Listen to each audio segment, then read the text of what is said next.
आरतीयते पावन पुराण धर्म भक्त विज्ञान काल की महापुराण भागवत निर्मल महापुराण भागवत निर्मल सुखमुख विगलित निगम कल्पफल सुखमुख विगलित निगम कल्प फल परमानंद सुधार समय कल परमानंद सुधार समय कल लीलारते सरस निधान आरती अति पावन पुराण की पल बल मथन कृताप निवारण बल बल मथन प्रताप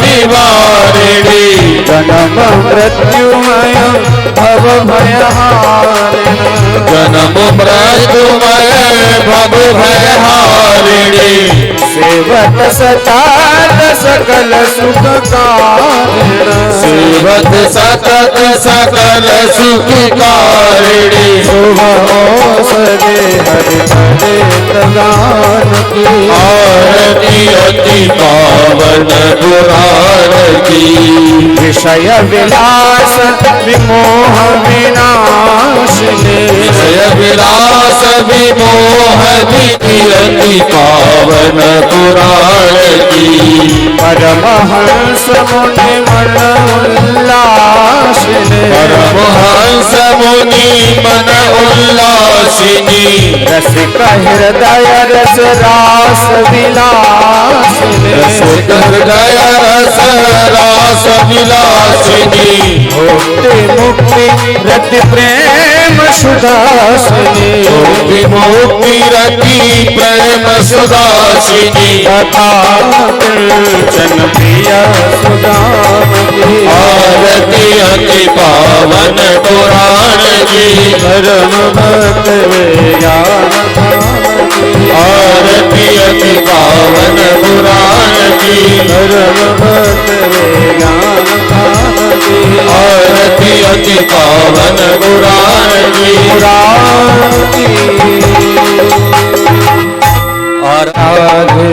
कुंज में विराजे घनश्याम राधे राधे घनश्याम राधे राधे घनश्याम राधे राधे घनश्याम राधे राधे घनश्याम राधे राधे घनश्याम राधे राधे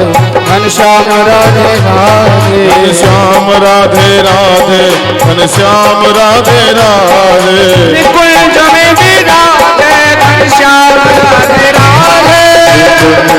विराजे घनश्याम राधे राधे कुंज में विराजे घनश्याम राधे राधे कुंज में विराजे घनश्याम राधे राधे कुंज में विराजे घनश्याम राधे राधे घनश्याम राधे राधे घनश्याम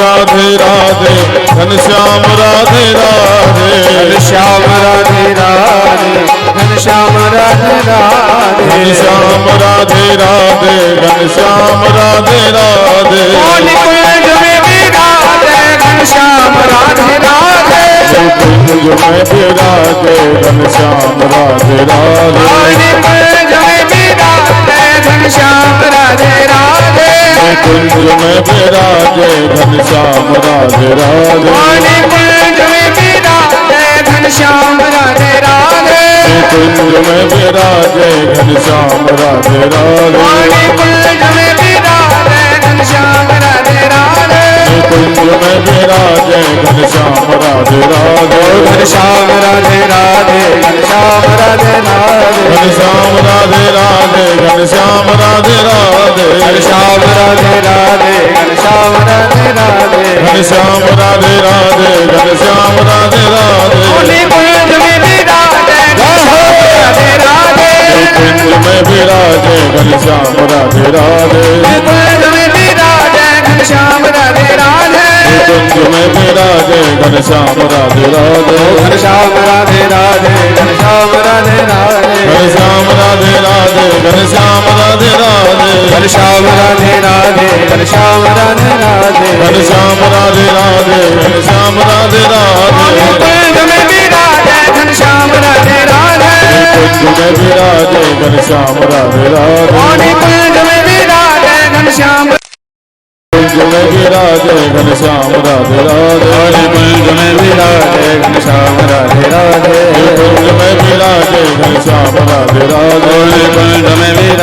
घनश्याम राधे राधे कुंज में विराजे घनश्याम राधे राधे कुंज में विराजे घनश्याम राधे राधे कुंज में विराजे घनश्याम राधे राधे कुंज में विराजे घनश्याम राधे राधे घनश्याम राधे राधे घनश्याम राधे राधे घनश्याम राधे राधे घनश्याम राधे राधे कुंज में विराजे घनश्याम राधे राधे कुंज में विराजे घनश्याम राधे राधे कुंज में विराजे घनश्याम राधे राधे कुंज में विराजे घनश्याम राधे राधे घनश्याम राधे राधे घनश्याम राधे राधे घनश्याम राधे राधे घनश्याम राधे राधे घनश्याम राधे राधे घनश्याम राधे राधे घनश्याम राधे राधे घनश्याम राधे राधे कुंज में विराजे घनश्याम राधे राधे कुंज में विराजे घनश्याम राधे राधे कुंज में विराजे घनश्याम राधे राधे कुंज में विराजे घनश्याम राधे राधे कुंज में विराजे घनश्याम राधे राधे कुंज में विराजे घनश्याम राधे राधे कुंज में विराजे घनश्याम राधे राधे कुंज में विराजे घनश्याम राधे राधे कुंज में विराजे घनश्याम राधे राधे कुंज में विराजे घनश्याम राधे राधे राधे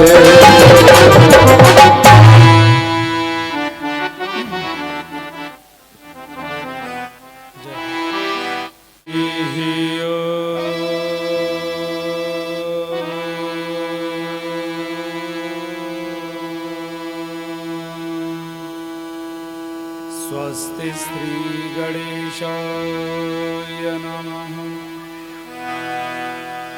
श्री गुरुचरण कमलेभ्यो नमः। श्री सीता रामाभ्यां नमः। श्री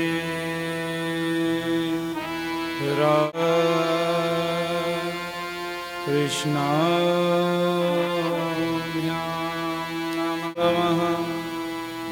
श्री स्थान देवताभ्यो नमः। श्री सर्वेभ्यो देवेभ्यो नमः। श्री हरिवैष्णवेभ्यो नमः। गुरु ब्रह्मा गुरु विष्णु गुरुदेवो महेश्वरः। गुरु साक्षात् परं ब्रह्म तस्मै श्री गुरुवे नमः। रामाय रामचन्द्राय रामभद्राय वेधसे।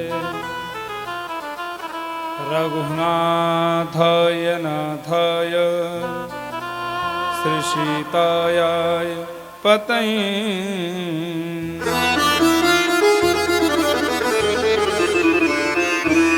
वसुदेवसुतं देवं कंसचाणूरमर्दनं देवकी परमानन्दं कृष्णं वन्दे जगद्गुरुं। मनोजवं मारुततुल्यवेगं जितेन्द्रियं बुद्धिमतां वरिष्ठं। वातात्मजं वानरयूथमुखं श्रीरामदूतं शरणं प्रपद्ये।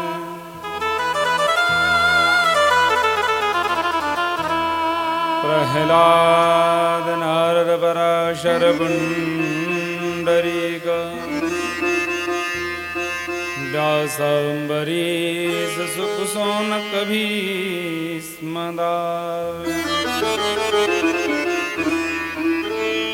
रुक्मां गदा अर्जुन वसिष्ठ विभीषण पुण्यानि मानि वरं भागवतं नमामि। भक्ति भक्ति भगवन्ति गुरु चतुरिनाम बपुए इनके पद वंदन करूं ना सही विघन अनेक।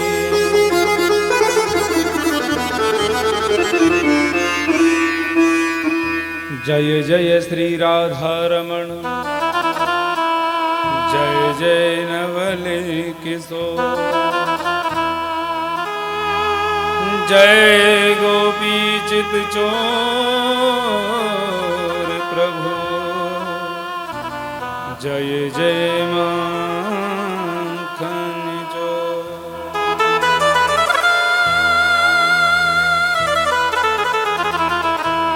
बोली श्रीमद्भागवत महापुराण की जय हो। श्री सद्गुरुदेव भगवान की जय हो। श्री सीताराम जी महाराज की जय हो। राधा वल्लभ सरकार की जय हो। श्री हनुमान जी महाराज की जय हो। श्री शंकर भगवान की जय हो।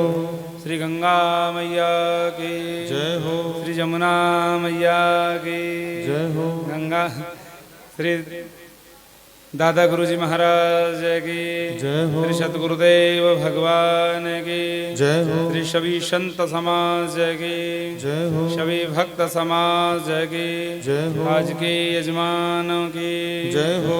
तिवारी जी परिवार की जय हो। उनके माता पिता की जय हो। उनके गुरु महाराज की जय हो। जय जय श्री राधे। परम मंगल में परात्पर अकारण करुणा वर्णाले भक्त वंशा कल्पतरु भक्त वत्सल भक्त वत्सल दीन बंधु दीनानाथ की महती कृपा करुणा के द्वारा परम पूज्य प्रातः स्मरणीय दादा गुरुजी महाराज के पुण्य स्मृति महोत्सव में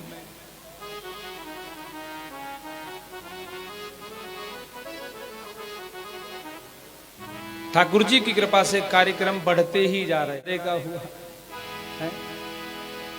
फिर भक्तमाल पाठ भक्तमाल की कथा भागवत की कथा और आज संध्या बेला में सायं 7 बजे से ठाकुर जी की लीला का भी कार्यक्रम है, रास लीला भी है।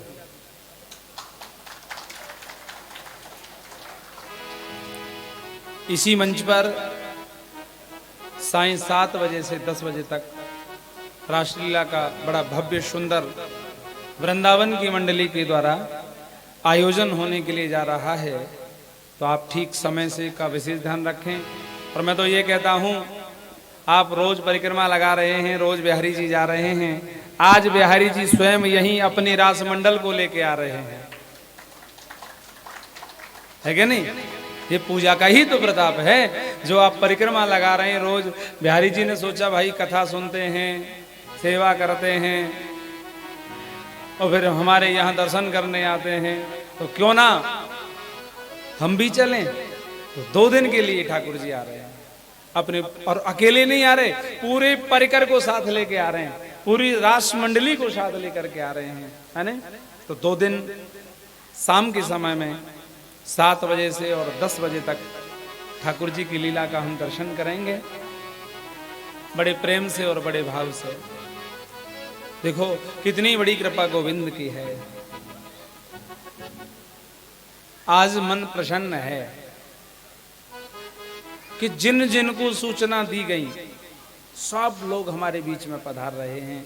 जिसके पास जितना समय है उतने समय के लिए पधार रहे हैं, लेकिन आए सब हैं, ये खुशी की बात है। और बहुत बहुत धन्यवाद हमारे ऋषि भवन वालों के लिए भी है, जिन्होंने बहुत सुंदर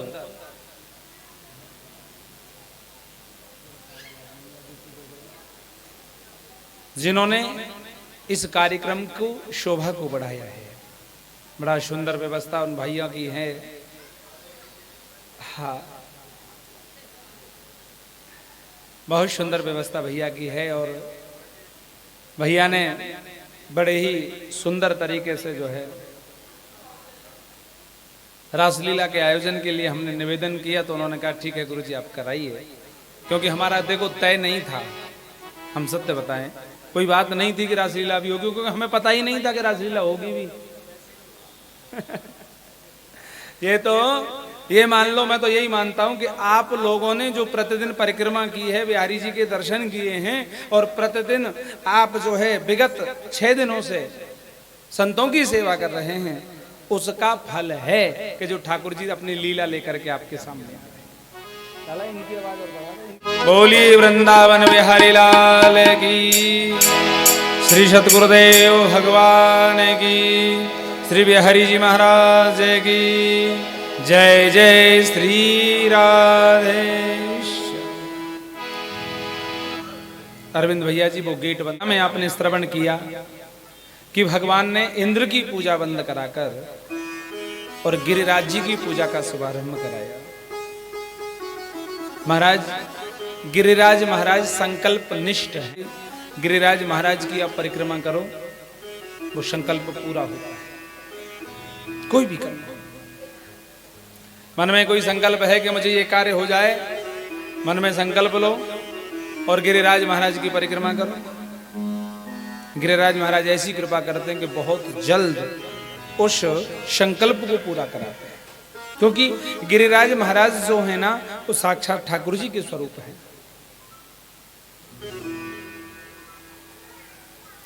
और संकल्प निष्ठ हैं।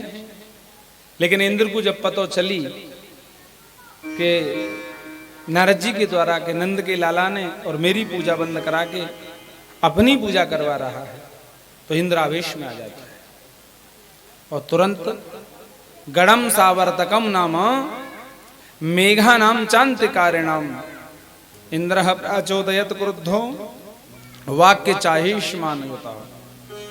महाराज मेघमालाओं को आदेश दिया। ऐसी मेघमाला, कोई साधारण मेघमाला नहीं, प्रयंग एकदम इतनी विप्रल कि बिल्कुल सर्वनाश करने वाली प्रलयंकारी मेघमाला। बोले जाओ ब्रज में, और उनको भी आदेश सुन लो।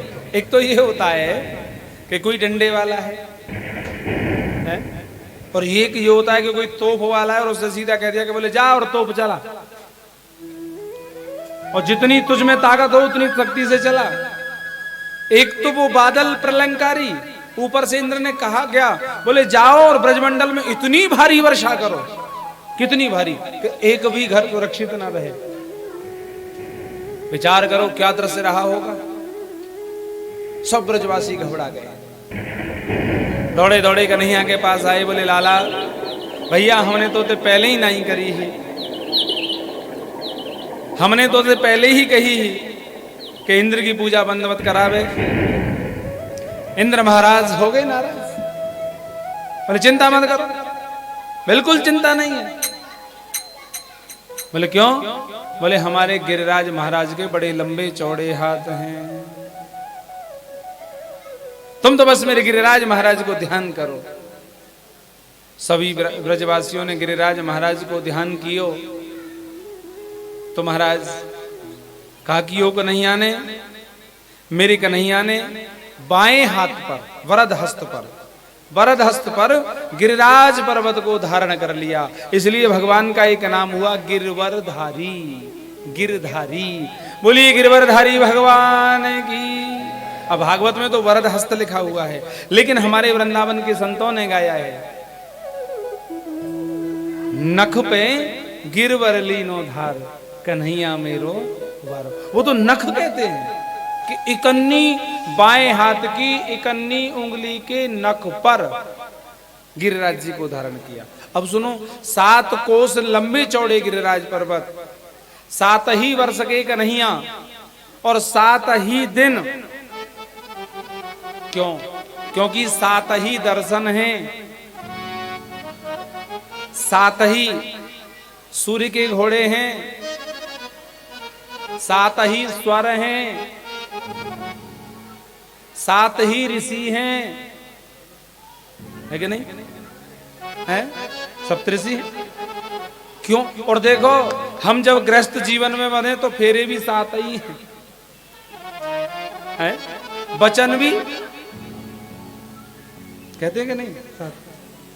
विचार कर, क्यों? इसका कारण क्या है? और कथा कितने दिन होए? अच्छा ईमानदारी से बताओ, हम जीवित कितने दिन आ रहे हैं? 7 ही दिन जीवित रहते हैं। क्यों? क्योंकि भैया के 7 को जो अंक है जी पूर्ण मानो गए है, ये पूर्णांक है। इसीलिए 7 कोस लंबे चौड़े गिरिराज पर्वत को 7 वर्ष के कन्हैया ने 7 दिन 7 रात्रि पर्यंत कन्नी उंगली के नख पर धारण किए रखा। और इंद्र को जब पता चला, सेवक भेजे, बोले जाओ ब्रज बह गया होगा, बारिश बंद करा दो। सेवक बोले वहां तो धूल उड़ रही है। बोले पानी कहाँ गया? बोले एक और को तो एक बाबा जी पी रहे हैं। अच्छा, और बोले एक और को सुदर्शन जी सुखा रहे। सुखदेव जी से परीक्षित ने कहा ये बाबा जी कौन है? बोले ये अगस्त मुनि है। अगस्त मुनि ये क्यों पी रहे हैं? बोले जब रावण का उद्धार करके राघवेंद्र सरकार आए तो माता जानकी की ब्राह्मणों के प्रति बहुत श्रद्धा है। अच्छा एक बात बताओ, इस दुनिया में 4 हैं। वो राम जी के जन्मोत्सव पे एक दोहा आता है ना, विप्र धैन सुर संत हित लीन मनुज अवतार। विप्र क्या है? धेनु क्या है? सुर क्या है? और संत क्या है? विप्र आपको जीने का मार्ग सिखाएगा, ज्ञान देगा। समझ गए? विप्र शिक्षा देगा। धेनु धन है, क्योंकि बिना धन के कुछ होता नहीं है। सुर यानी कि देवता, देवताओं की हम आराधना करेंगे तो वो हमारी मनोकामना पूर्ण करेंगे। और संत, बोले संत तो मोक्ष दिलाते हैं। तो अर्थ, धर्म, काम और मोक्ष, इन 4 के लिए ही ठाकुर जी ने अवतार लिया। तो ब्राह्मणों की श्रद्धा रहनी चाहिए। हमारे मलुक पीठ वाले महाराज जी कह देते हैं कि इस समय यदि कोई भगवान है, जीवित भगवान, कोई जीता जाता भगवान है तो वो ब्राह्मण है। इसलिए ब्राह्मणों के प्रति, संतों के प्रति श्रद्धा होनी चाहिए। महाराज बड़ी श्रद्धा है जानकी जी की। जानकी जी बोली प्रभु, बोले हाँ ब्राह्मण तो आते हैं लेकिन कोई ऐसा ब्राह्मण नहीं आता जो चकाचक खा सके। 2-4 पूरी खामे और कहते हैं बस बस रहने दो। राम जी बोले देवी किसी दिन कोई ऐसा ब्राह्मण आएगा कि तुम बनाते बनाते थक जाओगी, वो खाते खाते नहीं थकेगा। बोले ऐसे ब्राह्मण भी हैं? बोले हाँ, मुझे विश्वास नहीं होता। ठीक है रुको। महाराज अगस्त के ध्यान में चले गए भगवान। अगस्त जी आए, बोले प्रभु आज्ञा। राम जी बोले ऐसा है आप हमारे यहाँ भोजन प्रसाद पालो। अगस्त जी बोले मेरी तो इच्छा नहीं है। इतने में जानकी जी बोल पड़ी, बोले प्रभु मेरा तो ये मन था कि मैं आपको अपने हाथों से पवाऊं। माता जी अब ज्यादा आप कह ही रही तो देख लेंगे थोड़ा बहुत। जानकी जी ने सोचा दुबला पतला सा महात्मा है, कितना खाएगा। सो आटा लगा लिया, रसोई घर के द्वार पर आसन लगा दिया। महाराज छोटी छोटी छोटी छोटी छोटी छोटी कटोरियों में तरह तरह के व्यंजन रख दिए। और महाराज तरह तरह के व्यंजन रख दिए। अब आसन डाल दिया, अगस्त जी आके विराजमान हो गए। बोले महाराज शुरू करिए ना। बोले देवी भोजन कराना है तो ढंग से कराओ। ये छोटी छोटी कटोरी ने कान में डालूं, आंख में डालूं, क्या करूं इनका मैं? अब तो जानकी जी खुश हुई कि कोई अच्छे से खाने वाला आ गया। नहीं महाराज आप शुरू करिए, आप शुरू तो करें। महाराज सुबह 11 बजे भोजन शुरू हुआ, सायंकाल हो गई। जानकी जी ने 15 बार तो आटा गूंथ लिया। महाराज और चाहिए? बोले अभी तो शुरुआत ही नहीं हुई, आप अभी से पूछ रही हैं और चाहिए? नहीं महाराज आप पाइए। सो महाराज रिद्धि सिद्धि को बुला लिया। 3 दिन 3 रात्रि हो गई भोजन करते हुए। रिद्धि सिद्धि सब आ गई, गणेश जी आगे रसोईया बन करके। महात्मा जी का बिना रुके अखंड भोजन चल रहा है। 17वां दिन हो गया साहब। 17वें दिन जानकी जी आई, बोले महाराज जी प्रणाम करती हूँ, देवी चिर सौभाग्यवती भव, लेकिन मैं अभी वार्ता नहीं कर सकता, बात नहीं कर सकता। क्यों? क्योंकि मैं भोजन में व्यस्त हूँ। जानकी जी बोली महाराज मैं भोजन में बात करने नहीं आई, मैं जे बताए भी आई हूँ कि आधो भोजन है जाए तो पानी पी लेना चाहिए, जल ले लेना चाहिए। अगस्त्य जी बोले माता जी चिंता मत करो, जब आधा हो जाएगा तो पानी भी पी लेंगे।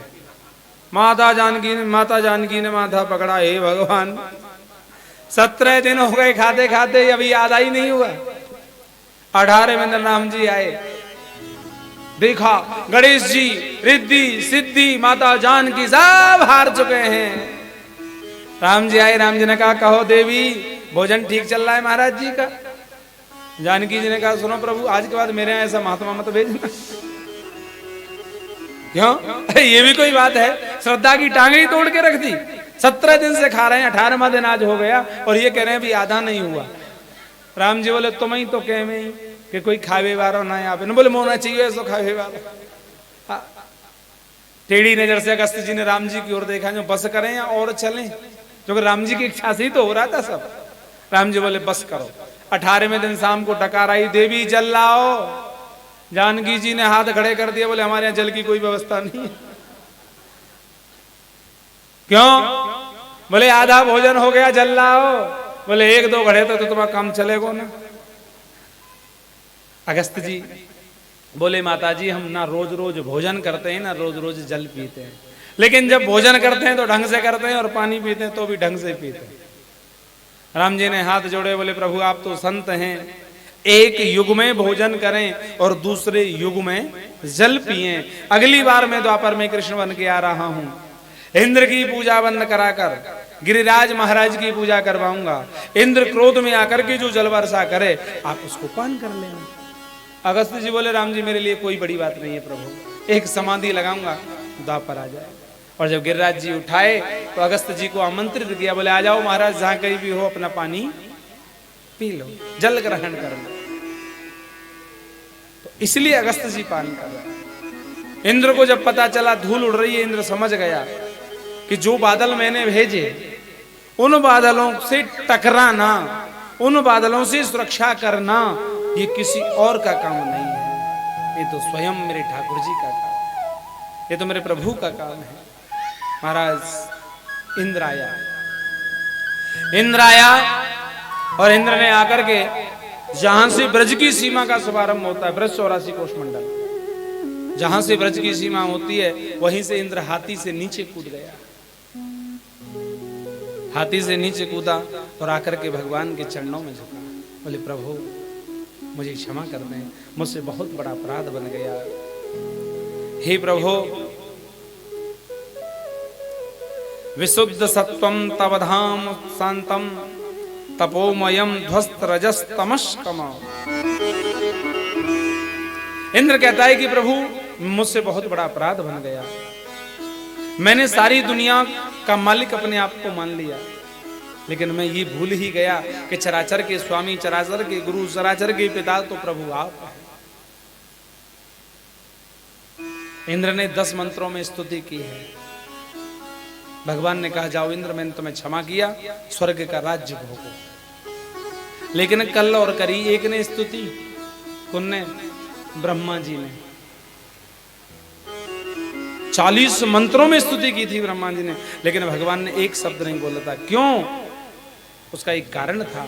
देखो इंद्र की गलती में और भगवान ने क्या देखा, गलती अगर देखी जाए तो इंद्र की बड़ी थी, ब्रह्मा की कोई ज्यादा बड़ी गलती नहीं थी। ब्रह्मा जी की तो केवल इतनी बड़ी गलती थी कि वो जो है ग्वाल वाल बछड़ों को चुराकर ब्रह्मलोक ले गए, यही तो गलती थी। लेकिन इंद्र की तो महाराज पूरे ब्रजमंडल है नष्ट करवे की गलती, लेकिन इंद्र को क्षमा कर दिया, ब्रह्मा को नहीं किया। कारण यह है कि भगवान की अपनी प्रतिज्ञा है कि भक्त हमारे पग धरें वहां धरूं मैं हाथ, सदा संग लागत फिरूं कबहू न छोड़ूं। यानी इंद्र ने जो गलती की, इंद्र की गलती की वजह से ब्रज 84 कोश मंडल में दूर दूर रहने वाले जितने भी भगवान के भक्त थे 7 दिन तक भगवान की शरण में रहे। 7 दिन तक शरण में रहे। और इंद्र की गलती से, ब्रह्मा की गलती से भगवान के भक्त भगवान से 1 वर्ष दूर रहे। और भैया जा गलती थे भगवान मिल जाए वो गलती नहीं मानी जाती, इसलिए क्षमा कर दिया। कैसे भक्त, भोले भाले ग्वाल बाल। मालूम है कैसा भाव था उनका? जब गिरिराज जी उठाए ना 3 दिन है गए, बोले लाला कन्हैया, हाँ भैया तू थक गए होगो ने आराम कर ले।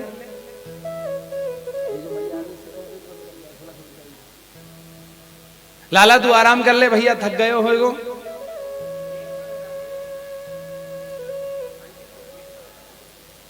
ना हारे भैया में, नहीं नहीं तू आराम कर ले। कन्हैया बोले अगर मैं आराम करूंगा तो कि गिरिराज जी नीचे आ जाएंगे। ब्रजवास जी बोले अच्छा तो तैने जी समझ रखी थी कि गिरिराज जी मैं नहीं धारण कर रखे। भगवान के मुख से निकल गया कि मैं तो भगवान हूं। कौने कौने तू अब के बताइयो? बोले मैं तो भगवान हूं। भैया तेने ऐसो का कर दियो जो तू भगवान है? कन्हैया बोले मैंने पूतना मारी, सकटासुर मारो, अघासुर मारो, बकासुर मारो, तृणावर्त मारो। ब्रजवासी बोले ज्यादा बात मत बनाने, मारी तेने पूतना। अरे तेने पूतना मारी तो का भयो, हम मरी मराई में 4 लठ तो हमने मारे। हम कह रहे हैं कि विश्राम कर लो, तो भगवान ही बने हमारे बीच में। भगवान ने सोची ले थोड़ा सा ढीलो करके देखूं। भगवान ने हल्को सो हाथ ढीलो कियो, जो मोटे मोटे डंडा लगे ना सब चट चट सब टूटने लगे। अरे भैया संभालियो संभालियो संभालियो संभालियो, फिर संभालियो। बोले कन्हैया देखो कितना भोलापन है। कन्हैया तो को बतानो ही पड़ेगो, हमारे इतने मोटे मोटे डंडा टूट गए भाई, और तेरो जी पतलो सो हाथ, पतली सी उंगलिया और बाबू के नख पे रखो है जी, बता तो में इतनी ताकत कहां से आई? भगवान बोले इनते कहूं कि मैं भगवान हूं तो कि माने ना, क्या करूं? तो भगवान ने बीच को रास्ता निकालो कि कछु माखनी को बल बढ़ो, कछु गोपन करी सहा, श्री राधे जू की कृपा सो मैंने गिरवर लियो। भैया कछु तो जो माखन खायो ना, माखन में जबई तो के करे हो के गैयन की करें हम ग्वाला, और माखन खामे मथुरा के लाला। मैं इसीलिए तो तुम्हें माखन खिलाता था, जिस सब माखन की शक्ति है भैया। अच्छा कछु आप सबन ने मेरी सहायता करी? ब्रजवासी बोले भैया हमने तेरी का सहायता कर दी? बोले जब तू गिरिराज जी उठा रहे हो ना, हाँ हाँ, तो सब मुंह टकटकी लगा के देख रहे। ब्रजवासी बोले हाँ देख तो रहे। तो बोले आपके अंदर जितनी भी शक्ति हो सब मेरी उंगली में आएगी। ब्रजवासी बोले ओहो, सोई तो हम कह रहे आजकल हम कमजोर से क्यों हैं हो रहे हैं। अरे नंद के छोरा अब तक माखन चुरावे, शक्ति चुरावे लग गए हो, इतना भोलापन था सर। देखो एक शब्द है सरल, अगर देखा जाए तो इसमें श्री सीताराम जी का स्वरूप है, सीताराम और लक्ष्मण जी का। सा से सीता, रा से राम, ला से लक्ष्मण। वैसे सरल सरल को ही भगवान जल्दी मिलते हैं, ज्ञानवान को नहीं मिलते। वो एक जगह कथा हो रही थी तो बच्चों ने मैया से कहा, मैया बोले हाँ अरे गुरुजी बड़े अच्छे आए हैं, आप चलो कथा सुन लो। वो बोली भाई ऐसा करो, मुझ पर चला नहीं जाता है। बोले ले चलेंगे? बोले नहीं ऐसा करो, गुरुजी से निवेदन करना, अगर स्वीकार कर ले तो वो यहीं दर्शन देने आ जाए।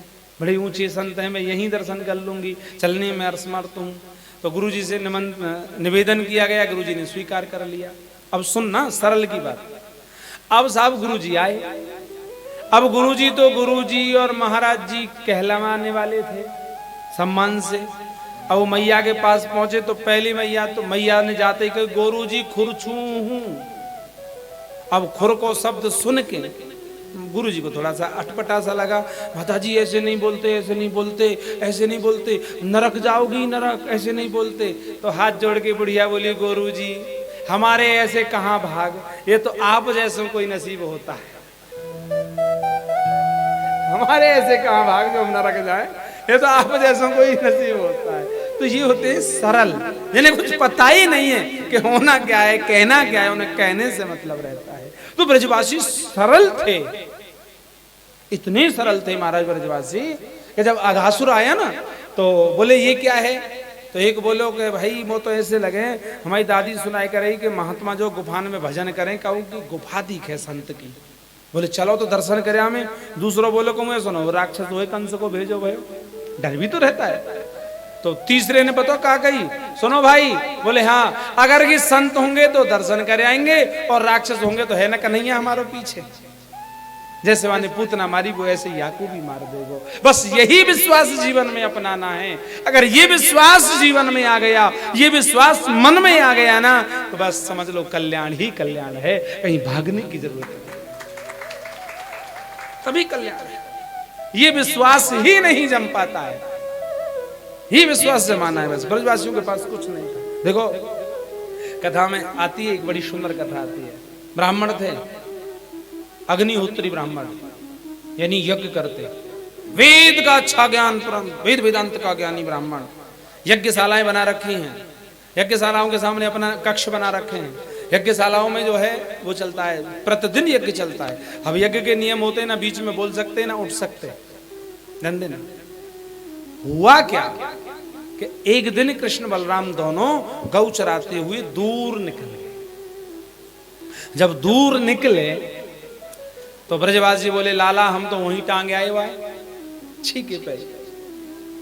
नजदीक तो भगवान जब तक रहे वृंदावन के, जब तक उन्होंने बछड़े चुराए। लेकिन दीपावली के बाद जो गोपाष्टमी आती है, दीपावली के बाद में जो अष्टमी आती है उसका नाम है गोपाष्टमी।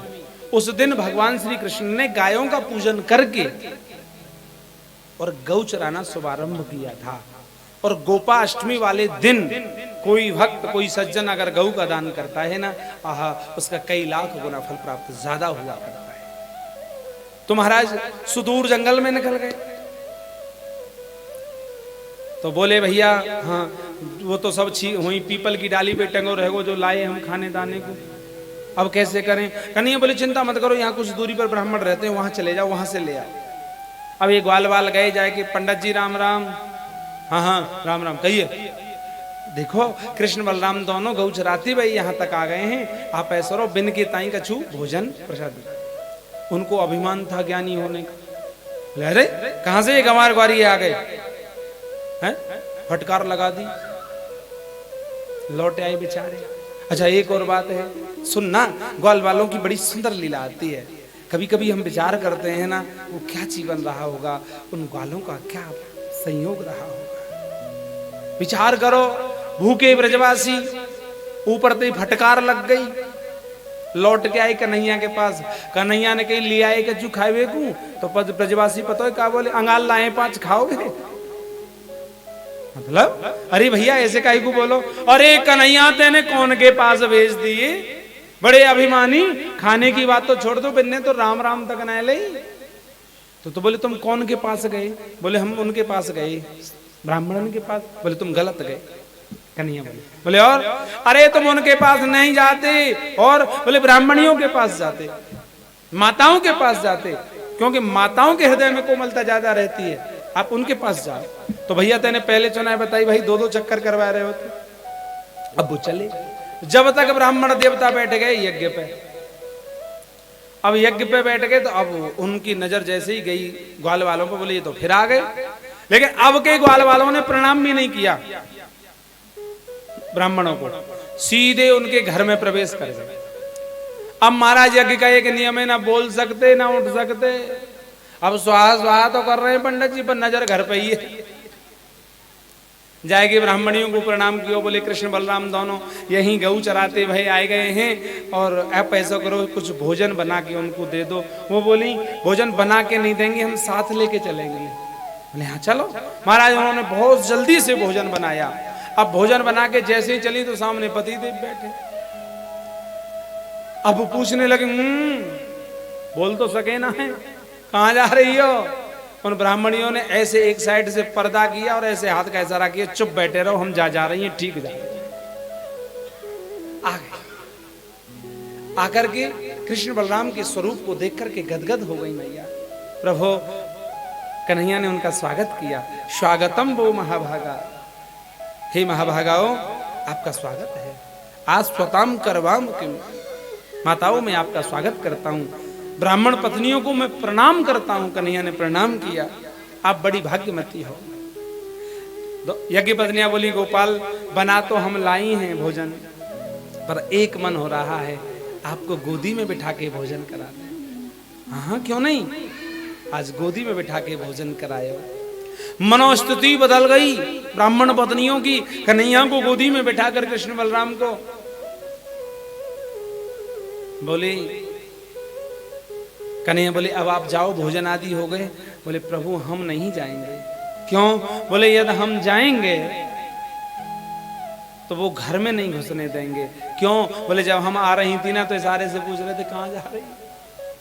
भगवान बोले आप जाओ तो सही, वो आपका आप आदर पहले से ज्यादा करेंगे। और महाराज जब वो ब्राह्मण पत्नियां लौट करके आई, वो ब्राह्मण हाथ जोड़ के खड़े हो गए, देवियों हमारा पूरा जीवन निकल गया, दाढ़ी सफेद हो गई हवन करते करते, लेकिन हमसे बड़ी भाग्यवान तो आप हो जो आपने करुणा निदान ठाकुर जी का दर्शन किया।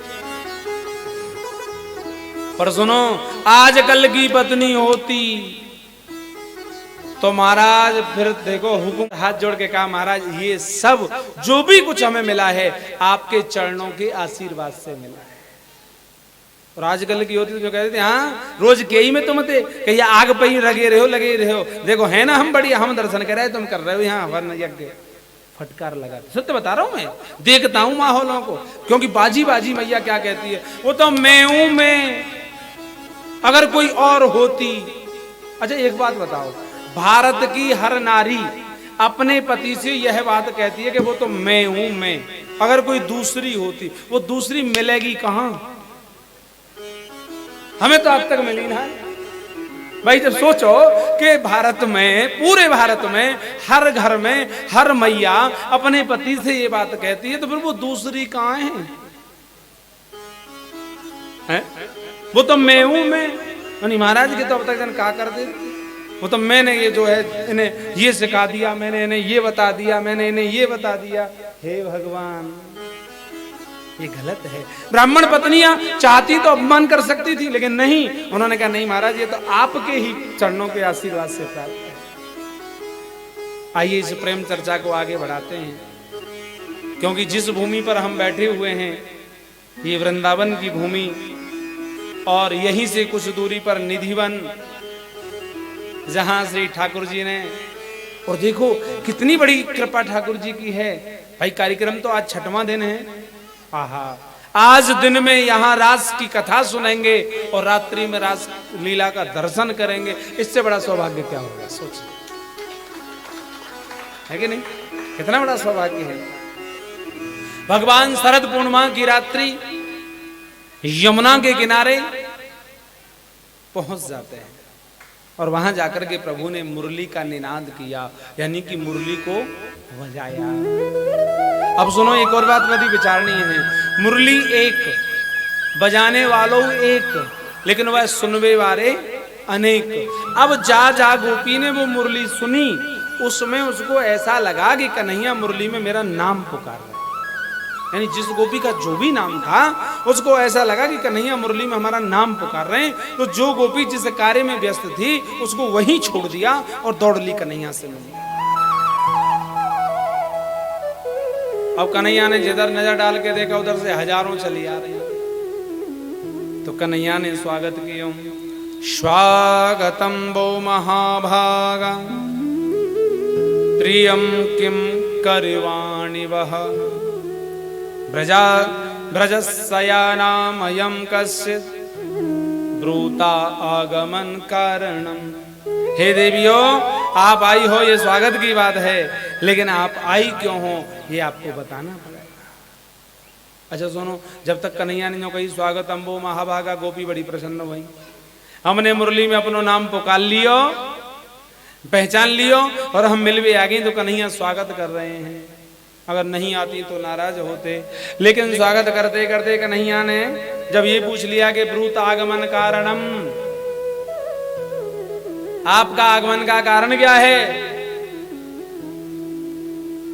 अब गोपी क्या उत्तर दें, नीचे को नजर करके खड़ी हो गई। अरे आपने बताया नहीं आप क्यों आई हो, किस लिए आई हो? रजन ऐसा घोर रूपा घोर सत्ता निषेविता प्रतियात ब्रजम नेहिस्तेयम स्त्रियम स्त्रीभीषु मध्यमा। अरे इस घोर रूपा रात्रि में आप अपने पतियों को छोड़ करके हैं वहां 5 बजे तक बैठे रहो, जब चले जाना।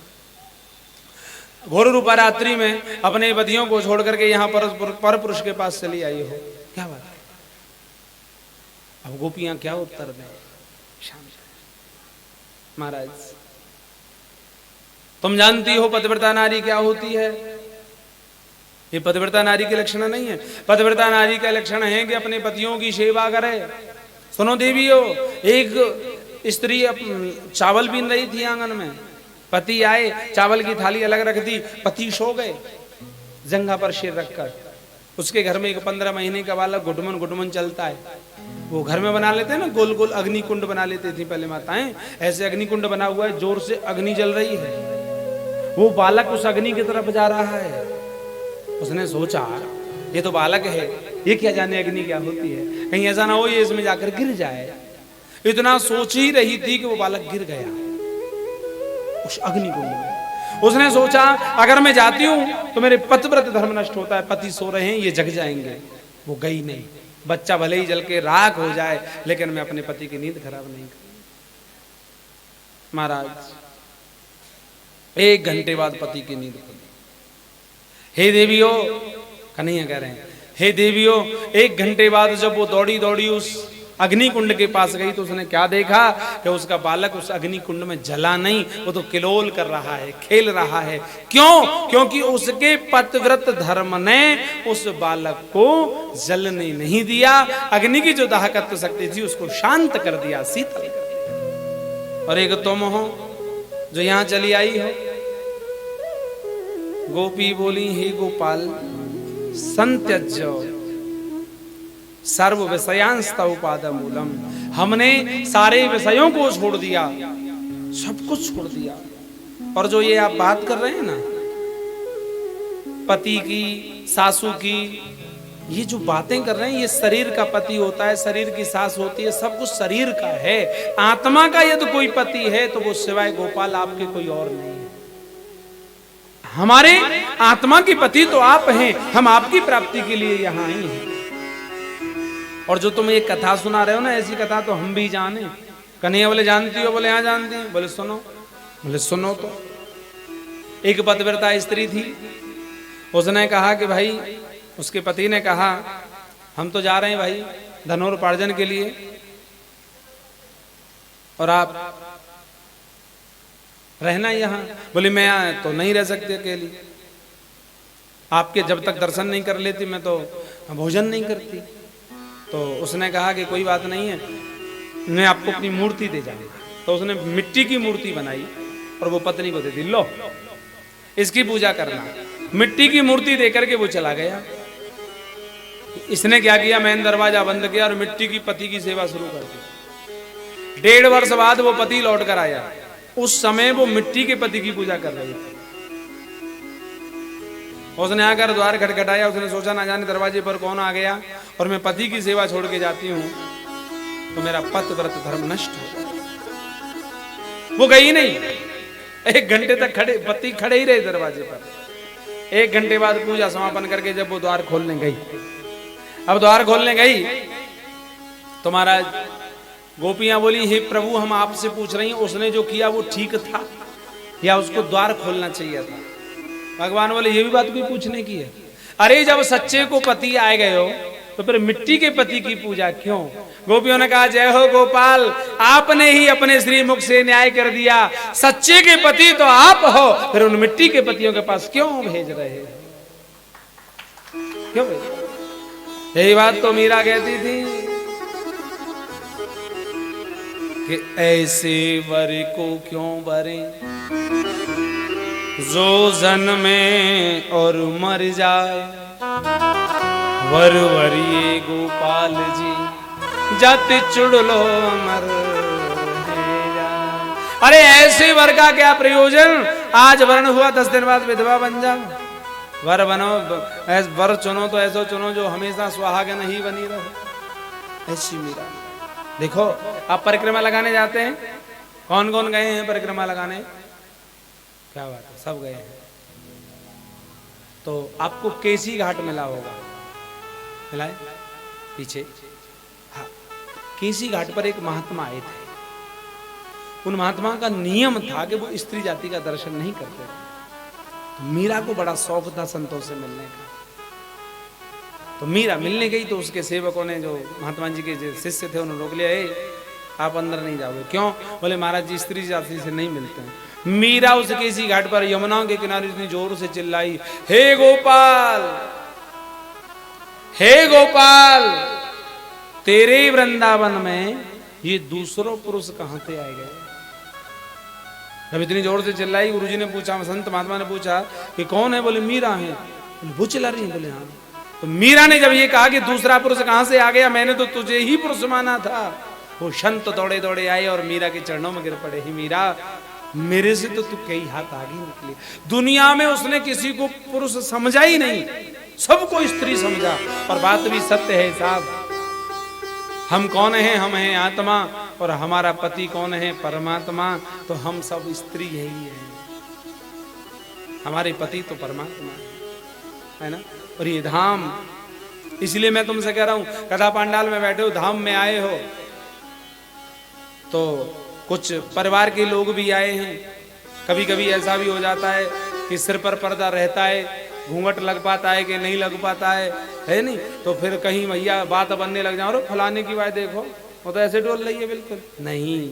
क्यों? क्योंकि यहाँ क्या है, व्यवस्था की कार्य, मतलब भाव में ऐसा हो भी जाता है। यहाँ कोई भी ये मत सोचना कि मैं पुरुष हूँ, यहाँ सब स्त्रियां ही स्त्रियां हैं, है ना। सब भगवान की भक्ति ही भक्त हैं, है ना। तो ये बातें, इसलिए मैं तुमसे कह रहा हूँ, मीरा वाली सोच रखना जब तक वृंदावन में रहो। घर जाके मेरे को सम्मान करवाई हो अपनो, कोई बड़ी बात नहीं है। हाँ। गोपियां की मनोभावना को भगवान ने देखा, तो जितनी गोपियां उतने भगवान बन गए।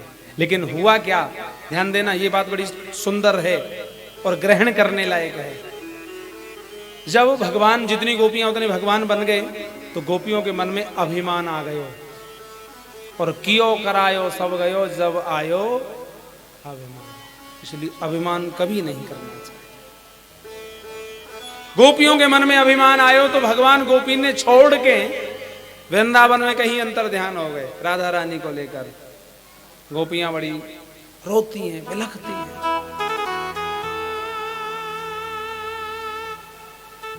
हे कृष्ण कहां हो, हे कृष्ण कहां हो, हे कृष्ण कहां हो। महाराज बहुत खोजा, जब कहीं नहीं मिले, पीपल से पूछा, बट वृक्ष से पूछा, यमुना से पूछा, तुलसी से पूछा, पृथ्वी से पूछा, जब कहीं नहीं मिले तो यमुना के किनारे जाकर बैठ गए। राधा रानी ने सोची अगर मैं इनके संग रही तो कि कबू दर्शन ना दे पाएंगे। राधा रानी बोली मुंह को कहां लिए जा रहे हो? बोले क्यों? बोले मुंह पे तो चलो भी ना जाए। बोले एक काम कर सकती हो? बोले क्या? कंधे पे तो बैठ सकती हो? बोले हाँ वो तो कर सकती हूँ, बैठो। अब जैसे ही राधा रानी कंधे पर बैठने को हुई, भगवान वहां से भी अंतर ध्यान। राधा रानी भी यमुना के किनारे आ गई, और यमुना के किनारे आकर के उन्होंने एक गीत गाया। उस गीत का नाम है गोपी गीत। आइए उसका पहला और दूसरा और एक श्लोक और केवल 3 श्लोक के श्रवण करेंगे। एक तो पहला करना है, एक दूसरा करना है, और एक 9वां करना है। हाँ। ठीक है, पहला, दूसरा और 9वां, इन 3 श्लोकों को गुनगुनाते हुए आगे चर्चा बढ़ाएंगे। आइए। जयति तेधिकं जन्मना ब्रजः श्रयातैन्दिरा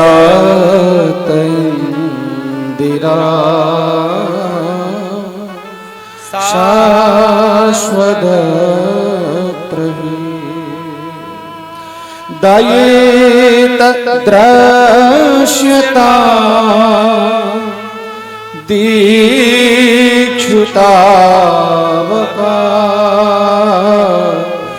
त्वयि धृता सवं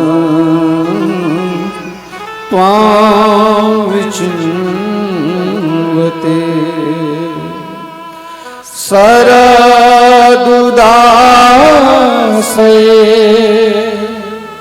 साधुजातता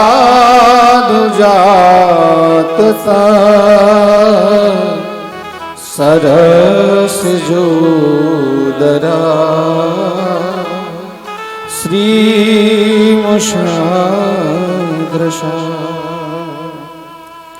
सुरतनाथ ते शुल्कदाशिका वराधनेग्नतु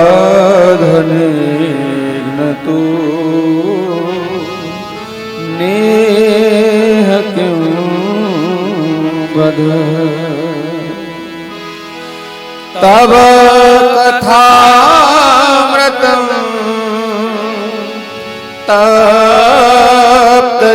तप्तजीवनं कविभिरीडतं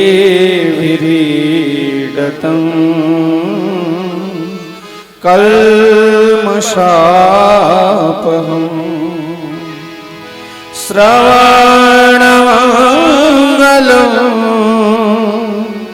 श्रीमदाततं भुवि गृणान्ति ते भूरिदा जनः भूरिदा जनः भूरिदा जनः। गोपियों की भावनाओं का दर्शन कीजिए। गोपियां कहती हैं, हे गोविंद, आपके जन्म के वजह से ब्रजमंडल स्वर्ग से ज्यादा प्रिय बन गए। हे गोपाल, इंद्रा लक्ष्मी भी ब्रज में वास करने को तरसती हैं। ऐसे ब्रज में सौभाग्य से हमें वास मिला और आप हमें छोड़कर क्यों चले गए? हे प्रभु, अगर इसी तरह विरह अग्नि में जलाना था, इसी तरह विरह रूपी अग्नि में जलाकर भस्म करना था, तो कालिया नाग के विषैले जल से क्यों बचाया? पूरे ब्रजमंडल में आग लग गई, उस दावाग्नि का पान क्यों किया? अजगर के मुंह में सब ब्रजवासी चले गए, आपने अंदर जाकर के उनको क्यों रक्षा की? इतने बड़े बड़े भयों से बचाने वाले गोपाल आज विरह रूपी अग्नि में जलती हुई हम किंकरियों को त्यागना नहीं चाहिए। आपके चरण कैसे हैं? हे प्रभु, आपके चरण कैसा सुंदर भाव है। जो शरणागत है उसके संकट को दूर करने वाले आपके चरण हैं। पापों का चरण आकर्षण करते हैं। तृणों का चरण करने वाली गाय जो हैं उनका अनुगमन आपके चरण करते हैं। लक्ष्मी का घर आपके चरण हैं और आप उन्हीं चरणों को हमारे हृदय में आसीन करें। हृदय में जितनी दुर्भावनाएं हैं, संसार की कामोदीप्त भावनाएं हैं, उन सबको शांत कर दीजिए। हे गोपाल, हम केवल इसलिए नहीं रोती कि आप हमें छोड़कर चले गए, हम तो इसलिए रोती हैं कि आपके चरण बड़े कोमल हैं और ये ककरीली पथरीली जमीन है, आप उन कोमल चरणों को लेकर कहां चले गए? आप सोच रहे हो, देखो गोपियां कितना सुंदर कहती हैं, आप ये सोच रहे हो कि आप मेरी प्रेमी कहां हो?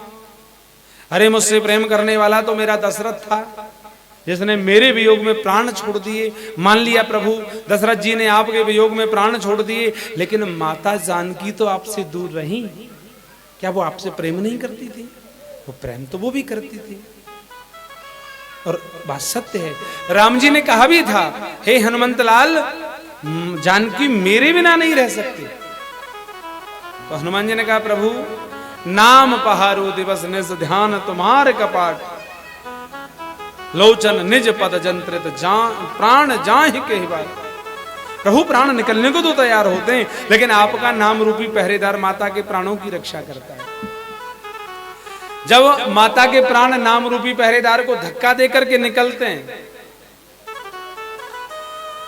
तो महाराज फिर आपका ध्यान रूपी दरवाजा लग जाता है, आपका नाम रूपी ध्यान का ताला लग जाता है। तो महाराज फिर प्राण निकले कैसे? गोपियां कह रही यही परिस्थिति हमारी है। तव कथामृतम तप्त जीवनम, हे प्रभु हमने सुना है कि आपकी कथा अमृत प्रदान करती है, और जब तक आपकी कथा चल रही है तो हमारे प्राण निकल नहीं रहे हैं, तो हम करें क्या? क्यों? क्योंकि आपकी कथा तो अमर बनाती है। हम तो चाहते हैं कि ये प्राण अभी चले जाएं। जब गोपियों की ऐसी भावना को देखा, भगवान प्रकट हो गए। बोलिए रास बिहारी सरकार की। हे गोपियों, अब मैं आपके साथ रास करूं। गोपियों के साथ में भगवान ने रास किया है। इसी रास में भगवान भोलेनाथ पधारे हैं। दर्शन करके आना, आज नहीं कल करके आना सुबह में गोपीश्वर महादेव का। जब आप निधिवन जाओ ना, निधिवन का भी दर्शन करके आना, जहां ये राज हुआ था। निधिवन जाना, निधिवन के पास में ही गोपेश्वर महादेव का मंदिर है, आप दर्शन करना। आइए अब हम मन से निधिवन चलते हैं। वृंदावन में तो है ही, लेकिन मन से निधिवन में चलते हैं। किसके साथ? शंकर भगवान के संग। लेकिन सुनो, ऐसे नहीं जा पाओगे। सोच रहे हो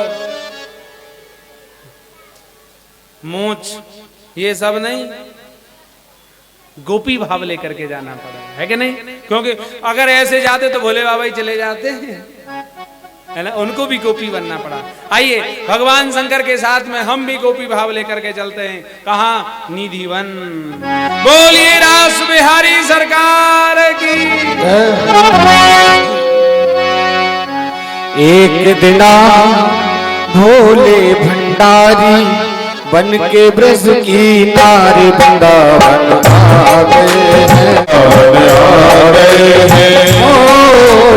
एक दिना भोले भंडारी बन के ब्रज की नारी वृंदावन आ गए हैं, रास में आ गए हैं।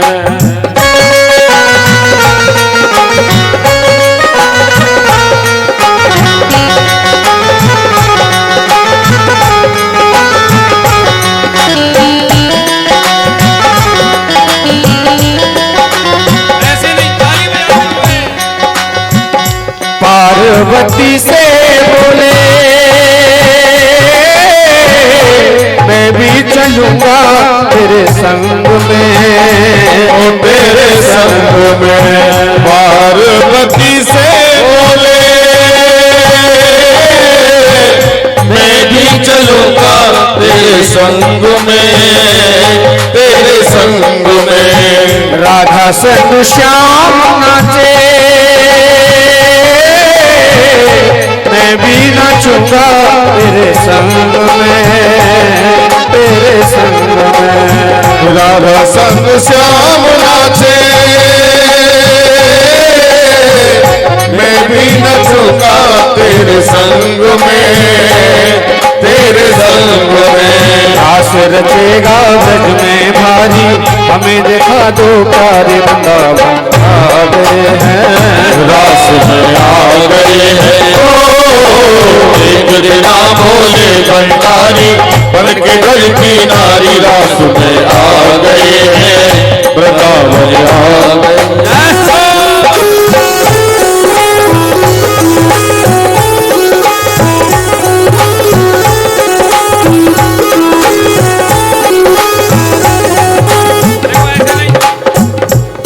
ऐसे नहीं लगना चाहिए कि रास हो रहा है। खड़े हो जाओ। जिन जिन को नृत्य करना आता है, जिन जिन को नृत्य करना आता है, खड़े हो जाओ। भोले बाबा नाच रहे हैं, कन्हैया नाच रहे हैं, हो जाओ खड़े।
कैसे ले जाऊं अपने साथ में, अपने साथ में।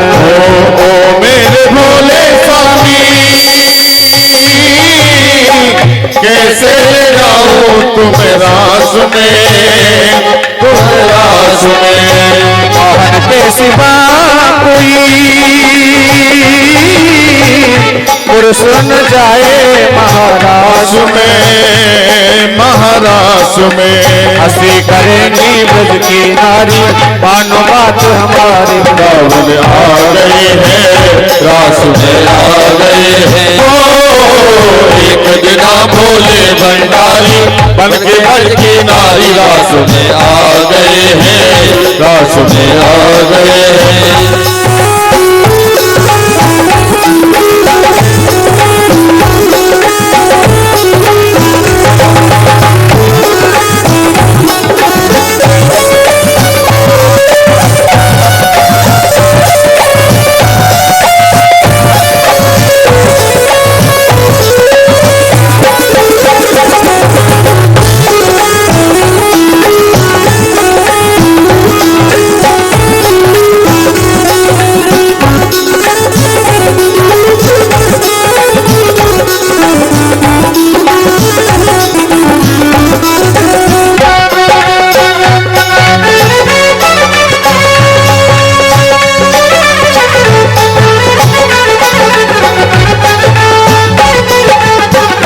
ऐसा बना दो मुझे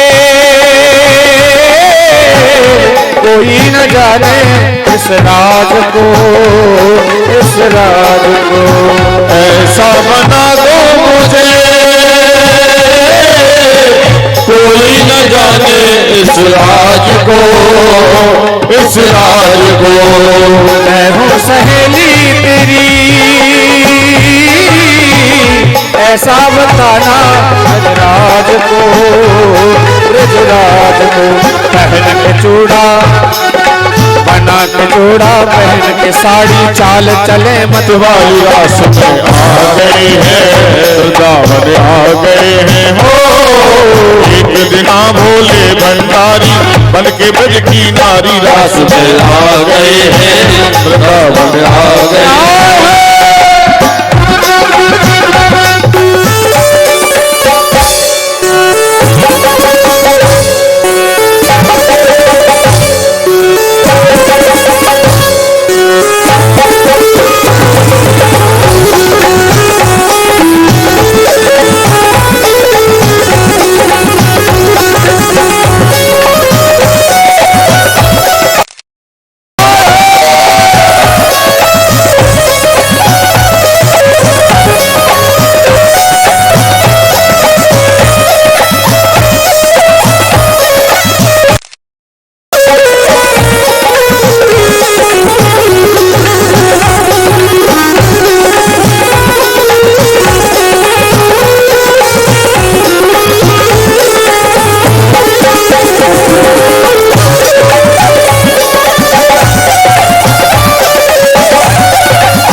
देखा जो मोहन ने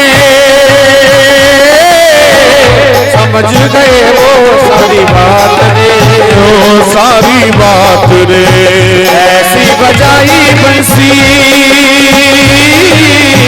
सुध बुध भूले भोलेनाथ रे, ओ भोलेनाथ रे।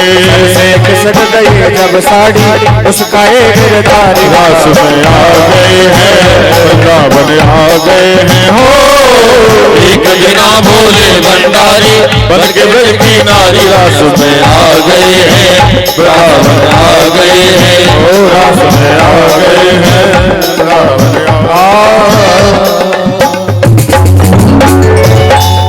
ने प्रश्न कर दिया गुरुजी, संस्थापनाय धर्मस्य प्रश्रमाय तरस्य च अवतीर्णो ही भगवान अंशेन जगदीश्वरः। भाई देखो, बात मत बनाया करो, इसीलिए तो हम भजन कराते नहीं। रास में हरि सरकार की।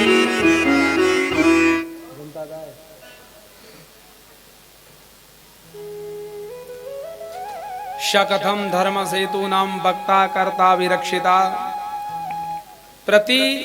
प्रतीपमाचरद ब्रह्मन परदाराभि दर्शनम। देखो क्या कहा परीक्षित ने, बोले गुरुजी, हाँ, कन्हैया तो धर्म की स्थापना के लिए अवतार लेकर के आए थे, और ये पराई स्त्रियों के साथ में गलबैयां डाल के नाच रहे हैं, ये कहाँ का धर्म है? हे प्रभु, अवतीर्णो ही भगवान अंशेन, भगवान के हम अंश हैं, क्योंकि बाबा तुलसीदास जी भी लिख रहे हैं, ईश्वर अंश जीव अविनाशी, चेतन अमल सहज सुख राशि। तो हम ईश्वर के अंश हैं। आगे कलयुग आने वाला है, तो कलयुग के लोगों को वीक पॉइंट मिल गया, भाई वो हमारे भगवान हैं, जब वो पराई स्त्रियों के साथ में रास कर सकते हैं, तो हम भी तो उनके अंश ही हैं।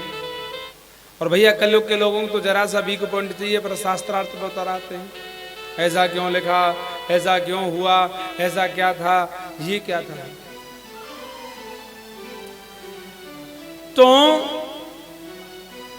मैं आपसे ये कहना चाहता हूं कि महाराज मनुस्मृति में लिखा है कि जिस मार्ग को बढ़े गए हैं, जिस मार्ग को बढ़े गए हैं, उसी मार्ग को बच्चों को भी जाना चाहिए। अब लेकिन यहां लोग तर्क करते हैं, मार्ग का मतलब क्या है? मार्ग का मतलब है कि जिस मार्ग में हमारे बुजुर्ग, बुजुर्ग का मतलब कि जो धर्म के मार्ग में गए हों, समझ रहे हैं? हमारे बुजुर्ग जिस धर्म को मानते थे, जिस धर्म के मार्ग से गए हैं, जिन प्रभु की आराधना करते हुए गए हैं, जो उनके संस्कार थे, हमें उन पर चलना चाहिए। दूसरी बात, अब तर्क क्या देते हैं लोग, महाराज हमारे पिताजी हैं वो शराब पी में, हम पी में है? नहीं, बात हो रही है केवल पिताजी की नहीं हो रही, बात हो रही है बुजुर्गों की। क्या उनके पिताजी भी पीते थे? क्या उनके भी पिताजी पीते थे? अरे उन सब को छोड़ दो, हमारे मुख्य बुजुर्ग कौन हैं? हमारे मुख्य बुजुर्ग तो श्री राम जी महाराज हैं, श्री श्याम जी महाराज हैं, उनके मार्ग पर चलो ना। राम जी हमारे बुजुर्ग ही तो हैं, हैं? अच्छा, लोग कहते हैं गलत मार्ग को जल्दी चुनते हैं, सही मार्ग को नहीं चुनते। हे राजन, आप तो सही कह रहे हो, आगे तो घोर कलयुग आने वाला है। तो लोग कहेंगे तो भैया एक बात बताऊं, कन्हैया के किए हुए को आप नहीं कर सकते। कन्हैया के किए हुए को आप नहीं कर सकते। का कियो कन्हैया ने? 7 दिना के कन्हैया ने तो पूतना मार दी, तुम मार सकोगे? है 6 महीना के कन्हैया ने जटासुर मार दियो, तुम मार सकोगे? नहीं मार सकते। अरे भाई, कृष्ण ने जो किया है, कृष्ण चरित्र बड़ा विचित्र, बड़ा विचित्र चरित्र है कन्हैया का, वो तो नहीं कर सकते हम। लेकिन हाँ, राम जी ने जो किया है वो हम कर सकते हैं। राम जी क्या करते हैं? प्रातः काल उठ के रघुनाथा, मात पिता गुरु नावई माथा। भैया राम जी जगते हैं, सबसे पहले माता को प्रणाम करते हैं, फिर पिता को करते हैं, फिर गुरु को करते हैं। और एक और बात बता दूं, सत्य मानना इस बात को। हम तो कह देते हैं, आजकल एक फैशन चला है गुरु बनाने का। फैशन मानता हूं मैं उसे, श्रद्धा नहीं है, भाव नहीं है, फैशन है। अच्छा एक और बात है, घर में कितनों काम बिगड़ो, कुछ भी बिगड़ो, हम तो गुरुजी के यहाँ जाएंगे, ये गलत है मेरा जो मानना है। गुरु तीसरे नंबर पर आते हैं। मातृदेवो भव, पितृदेवो भव, आचार्य देवो भव। यहां भी मात पिता गुरु नावई माथा। मान लिया गुरु बनाना बहुत आवश्यक है। गुरु बिन भवनिध तरई न कोई, जो विरंच शंकर शम होई। गुरु के बिना कोई तिर नहीं सकता, कोई नहीं तर सकता है। जितनी आप पूजा कर रहे हैं सब पूजा विफल है जब तक गुरु नहीं है, तो गुरु ही तो हमें मार्ग दिखाता है। बात बिल्कुल सत्य है, लेकिन ऐसा मत करो कि केवल गुरु गुरु कोई पूजो, माता पिता को पूजो ही ना। वे तो बेचारे भूखे पड़े और तुम जा रहे हो, हम तो गुरुजी वृंदावन कथा कर रहे हैं, हम तो कथा सुनेंगे। कोई लाभ नहीं है दुनिया में, ऐसा कोई गुरु ना बनो कि माता पिता को छोड़ करके तुम गुरुजी तुम्हें वैकुंठ दिवाए देगो। बताओ मैं गलत कह रहा हूं? माता पिता की भी सेवा करो। गुरु का तो केवल एक दिन होता है, अब आने वाला है, 15 दिन बाद आ जाएगा। केवल एक दिन होता है गुरु का। कौन सा? गुरु पूर्णिमा। उस दिन गुरु जी की पूजा की जाती है। उसमें भी ये है, अगर आपकी सामर्थ्य है, अगर आपके पास समय है, कार्य नहीं है, तो गुरु जी जहां हैं गुरु जी से संपर्क साधिए और गुरु जी के पास तक पहुंच सकते हो तो पहुंचिए, और नहीं पहुंच सकते हो तो वहीं से गुरु जी के निमित्त जो भी पान फूल बन सके वो सब उठा करके रख दो, और जब भी गुरु जी से मिलना हो तब वो गुरु जी को अर्पण करो। एक और उत्तर दे दूं, बहुत से लोगों के मन में ये रहता है जी हमें तो गुरु जी चले ही गए, मर गए, अब क्या करें। गुरु कभी नहीं मरता है, गुरु हमेशा जीवित रहता है, कभी नहीं मरता। मान लिए कि गुरु जी का शरीर इस दुनिया में नहीं है, तो किसी संत को, किसी अच्छे विद्वान ब्राह्मण को भी आप गुरु मान सकते हैं, लेकिन उनसे दीक्षा नहीं ले सकते। दीक्षा एक ही बार होती है। उनको मान सकते हैं। कैसे मान सकते हैं? उस ब्राह्मण में, यानी अच्छा विद्वान ब्राह्मण है या अच्छा विद्वान संत है, अच्छा संत है, तो उनमें अपने गुरुजी का दर्शन करना, उनको अपने गुरुजी की दृष्टि से देखना, और जो भी कुछ बने उन्हीं को अर्पण कर दो गुरुजी के नाम से। लेकिन गुरु मत बदलो। गुरु कभी बदलने वाली चीज नहीं है। सत्य बताएं, हमारे महाराज जी भी कह देते हैं, महाराज जी हमारे दीक्षा गुरु हैं, महाराज जी हमारे दीक्षा गुरु हैं, और महाराज जी का संगत हमने 5 वर्ष किया है। लेकिन इस मंच की जो देन है, यानी जो हमें पढ़ाई गई थी कथा, वो अब इस दुनिया में नहीं है। हमारे बाबा के गुरु थे, हमारी अम्मा जी के गुरु थे, और हमारे पिताजी के भी गुरु थे, वैकुंठवासी परम पूज्य प्रातः स्मरणीय श्री श्री 108 श्री शिवानंद सरस्वती जी महाराज। और आज माता जी भी बैठी हुई हैं, और मन की बात पूछ ही लेता हूं। जब हम 8वीं पास किए थे तो हमारे मन में था कि हम व्यास बनेंगे। तो माता जी हमसे बहुत प्रेम करती थी, तो माता जी ने एक दिन हमें पकड़ लिया और अपना जो स्वरूप होता है पिटाई वाला वो दिखाया। ये एक चीज पूछती थी कि बनेगो व्यास, में कहता था कि हाँ बनूंगा। ये एक चीज पूछती थी कि बनेगो व्यास, का मैंने कि हाँ बनूंगा। यानी भागने के भी रहे नहीं, पैर फंस गया था हमारा। सत्य बता रहे हैं, आप आपको आज बालपन की बात बता रहे हैं। शौक कहां से लगा? हमारी दादी के जो गुरुजी थे ना, वो पानी मीठा हमारे घर का था, तो उन्होंने कहा कि पानी पहुंचा दे करें। तो माताजी के मुख से भी, हमारी दादी के मुख से भी यही निकला कि विकास दिया करेगा। नहीं, हम 4 भाई हैं, किसी का भी नाम आ सकता था।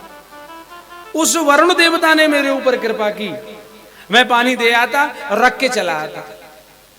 मुझे क्या करना भैया महात्माओं से, छोटा बच्चा ही था। एक दिन उन्होंने मुझसे कहा, पैंत घेरा के थे वो, आतो है और एहसान सो करके चलो जातो है, जो ना 2-4 मिनट बैठे बात करे। उस दिन उनका टोकना हुआ, परिणाम ये हुआ महाराज पूरी साल हमने ये निकाल दी। एडमिशन तो हमारो जट्टारी में भयो बीएन पब्लिक स्कूल में, पर हमारी पढ़ाई सिद्ध बाबा मंदिर बाजोता पे भाई। एक साल बाद घर वालों को पता लगा था कि हम स्कूल ही नहीं जा रहे।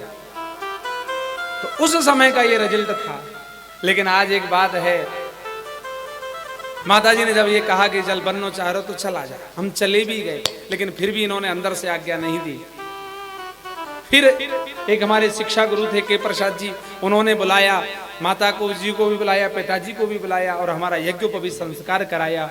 उस दिन से और आज तक जब इन्होंने दिल से आज्ञा दे दी, मैं ये बात बताने के लिए जा रहा हूं कि जब तक माता पिता का आशीर्वाद नहीं होगा तब तक कोई फलीभूत नहीं हो सकता है। तब इन्होंने आज्ञा दी और उस आज्ञा का प्रताप यह है कि आपके सामने जैसे भी टूटी फूटी वाणी है आज कथा सुना रहे हैं। पर माताजी से एक बात पूछूंगा, माँ वो दिन याद कर और आज का दिन याद कर, आज आनंद आ रहा है कि नहीं आ रहा है? क्या बोले गोविंद भगवान की, ये आनंद है। तो कहने का भाव मेरा यह है कि माता पिताओं की पूजा करना जरूरी है।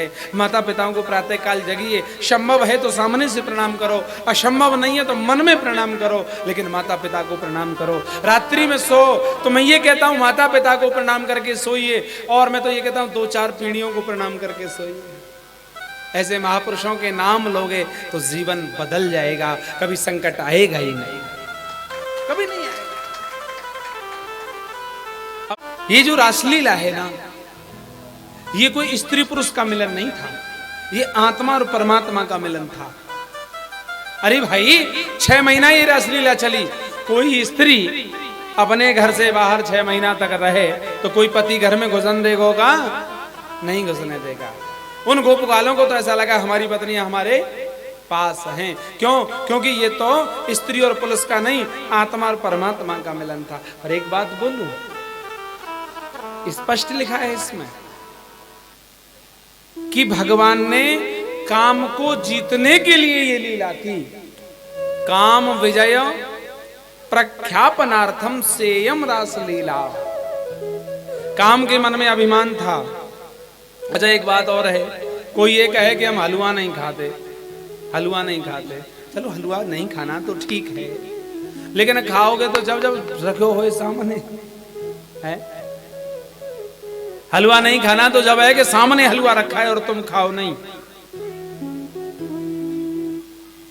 और कोई ये कहे कि हम तो ब्रह्मचारी हैं, शादी किसी ने की नहीं, किसी ने अपनी बेटी दी नहीं, किसी ने दांत देके नहीं, तुम तो स्वतः ही ब्रह्मचारी है जाओ। ब्रह्मचारी तो वह है जो पत्नी को साथ रख करके ब्रह्मचर्य व्रत का पालन करे, वो है ब्रह्मचारी। तो महाराज इसके मन में अभिमान था काम के में, मैंने यम को जीत लिया, कुबेर को जीत लिया, ब्रह्मा को जीत लिया, नारद को जीत लिया। वो भगवान को जीतना चाहता था। भगवान ने तो उससे कह दिया, बता कौन सा युद्ध करेगा, मैदान वाला करेगा या किले वाला करेगा? किले वाला युद्ध क्या है कि घर में रहकर पत्नी के साथ ब्रह्मचर्य व्रत का पालन करना। मैदान का युद्ध क्या है? असंख्य सुंदर नारियों के बीच में रहकर के ब्रह्मचर्य व्रत का पालन करना। वहां ने कही किले वाले युद्ध तो मैं रोज करूंगा, तो मैदान में 2-2 हाथ होंगे। 5 बाण लेकर आया था महाराज कामदेव, लेकिन भगवान ने उसे उल्टा लटका दिया। और अंत में तो यहां तक लिखा है कि जो इस रासलीला के प्रसंग को सुनता है, सुनकर के हृदय में धारण करता है, उसके मन से जो हमारा सबसे बड़ा दुश्मन काम है ना, वो हमेशा हमेशा के लिए निकल जाता है।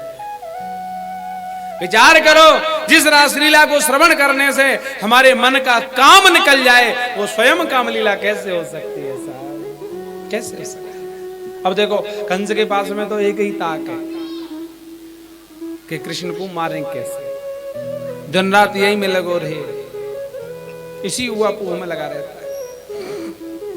नारद जी आए, बोले कंस हमारा पधारे। अरे क्या पधारे, 11वें वर्ष में प्रवेश करके आए कृष्ण और बलराम दोनों बड़े हो रहे हैं, कब मारोगे? कंस बोलो गुरुजी का बताऊं, चुन चुन के भेजूं राक्षसन ने, पर समाचार जे मिले हैं कि वो मर गए। नारद जी बोले भाई अकल तो हम बता देंगे। बोले क्या? कि तुम्हें शंकर जी ने धनुष दियो? बोले हाँ दियो। बोले वहां को मेला रचो और आसपास के सभी लोगों को बुलाओ, ग्रामीण अंचल के सभी लोगों को बुलाइए, कृष्ण बलराम को भी बुलाओ, मेला देखने में लगे रहेंगे तो मार देना। ठीक है गुरुजी, आपका आशीर्वाद रहा तो ऐसा ही होगा। बोले मैं कुछ नहीं सुनना चाहता, परसों कृष्ण बलराम दोनों को मरा हुआ देखना चाहता हूं। फिर जाए सीधे यहाँ वृंदावन, भगवान गौ चराय के लौट रहे, भगवान के चरणन में प्रणाम कियो। बोले प्रभु, बोले हाँ, कंस से कब मारोगे? कन्हैया बोले मैं कौन होता हूं मारने वाला भाई, कौन मैं बचाने वाला? पर हाँ निश्चित है कि अब उसके पाप का घड़ा भर चुका है, उसका फूटना सुनिश्चित है। प्रभु हाँ, मैं कुछ नहीं सुनना चाहता, मैं केवल परसों कंस को मरा हुआ देखना चाहता हूं। कन्हैया बोले मथुरा में क्या कह के आए हो? मथुरा में जी की आए हो कि कृष्ण बलराम को मरा हुआ देखना चाहता हूं, यहाँ कह रहे हो कंस को मरा हुआ देखना चाहता हूं। नारद जी ने हाथ जोड़े, बोले प्रभु आप तो मेरे स्वभाव से परिचित ही। आहा, इधर रात्रि में कंस बुलाता है अक्रूर जी को और कहता है कि गक्षनंद ब्रजम तत्र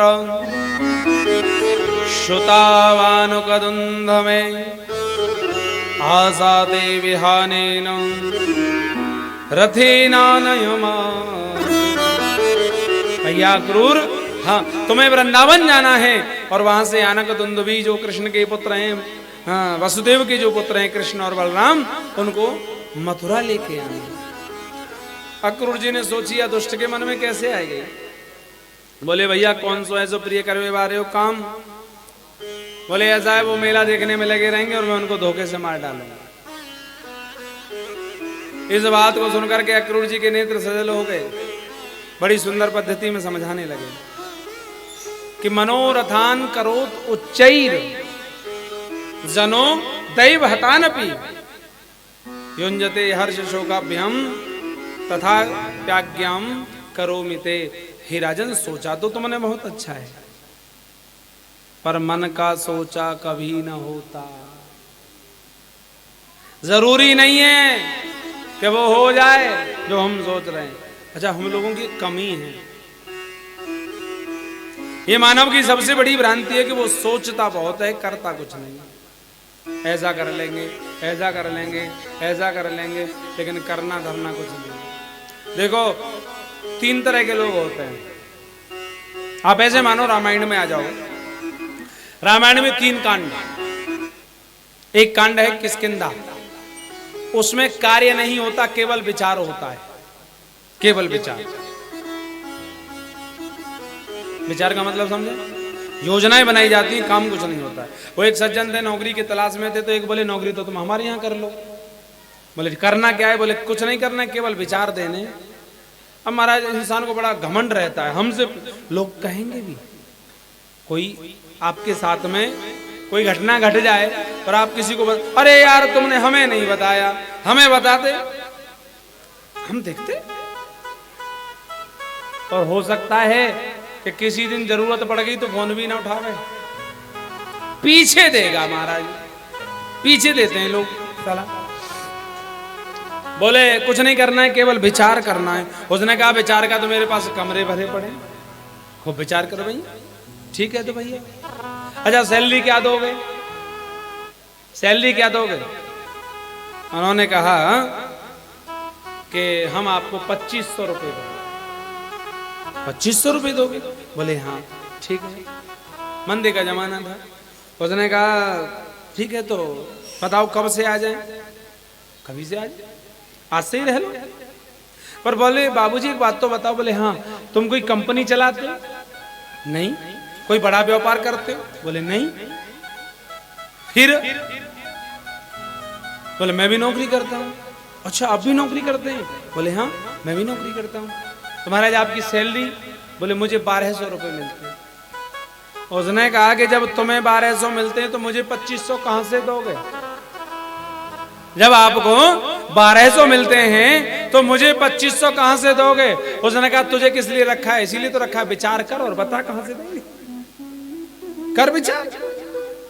तो महाराज ये किष्किंधा कांड है, इसमें कार्य कुछ नहीं होता, केवल विचार ही विचार होते हैं। विचार ऐसा कर लेंगे, ऐसा कर लेंगे, ऐसा कर लेंगे। लेकिन बातें आगे आवे, कौन सो कांड आवे? सुंदर। वो सुंदरकांड क्यों है? वो इसलिए सुंदरकांड है कि उसमें विचार भी होता है और कार्य भी होता है। और जहां विचारे भी, देखो बिन विचारे जो करे सो पाछे पछताए, जहां बिना विचारे कार्य होता है वहां पछताना पड़ता है। वो आगे आएगा लंका कांड, उसकी भी बताऊंगा एक बात। सुंदर तो जीवन जब बनता है कि पहले विचार करो फिर कार्य करो। कि पूरी रखवारी देख बहो, हनुमान जी महाराज कि पूरे रखवारे देख बहो, कप मन कीन विचार, अति लग रूप धरहूं निश, करहूं नगर पैसा। क्या कह रहे हैं? रखवारों को देखा तो उन्होंने सोचा कि छोटा सा रूप ले लो, और वही हुआ। हनुमान जी ने लघु रूप लिया, छोटे बन गए, विचार भी किया और कार्य भी किया। अब लंका कांड की सुन लो, वहां खाली कार्य होता है, सीधे विचार नहीं होता। रामा दल जब वहां बनके तैयार हो गया तो रावण ने कहा भाई विचार करो। रामा दल तैयार है, युद्ध होगा। तो सैनिक बोले अरे क्या विचार करना है, बंदर भालू ही तो है ना, तो हम नाश्ता कर जाएंगे, 2 मिनट में खा जाएंगे। वहीं रावण का एक बेटा बैठा था, उसने कहा पिताजी इनकी बातों पे भरोसा मत करना। तो उन सैनिकों ने कहा कि हम पे संदेह है। बोले संदेह नहीं है। बोले और हमें मालूम है तुम्हारी। बोले क्या मालूम है? हमारी शक्ति पे, हमारी ताकत पे संदेह करते हो? बोले संदेह नहीं करते। अब सुनो हमारी बात, आज से कुछ दिन पहले एक बंदर आयो, उस दिन तुम्हारा उपवास था, उस दिन तुम्हारा उपवास था या पेट खराब था, उस दिन तुम कहां गए थे? जब तुम एक बंदर का कुछ नहीं बिगाड़ पाए, तो अब तो उस जैसे दिन कितने बंदर आए होंगे, तुम क्या कर लो? लंका कांड में सीधे विचार नहीं होता, सीधे कार्य होता है। लेकिन जीवन सुंदर तो जब बनता है जब हम विचार भी करें और कार्य भी करें। हे राजन, जरूरी नहीं है कि तुम ऐसा कर पाओ। बोले मुझे भाषण मत सुना, ये बता जाएगा कि नहीं जाएगा? उसने सोचा नहीं जाऊंगा तो ये मुझे मार डालेगा। अक्रूर जी आते हैं महाराज श्रीधाम वृंदावन में। भगवान गौ चरा कर लौट रहे थे, भगवान के चरणों में प्रणाम किया। किम मया चरतम भद्रम किम तप्त परमम तपः। अक्रूर जी मन में विचार कर रहे हैं मैं कितना बड़ा सौभाग्यशाली हूँ। बड़े बड़े मनीषी दर्शन के लिए तरसते हैं, दर्शन नहीं कर पाते, लेकिन आज मुझे सौभाग्य से दर्शन मिला है।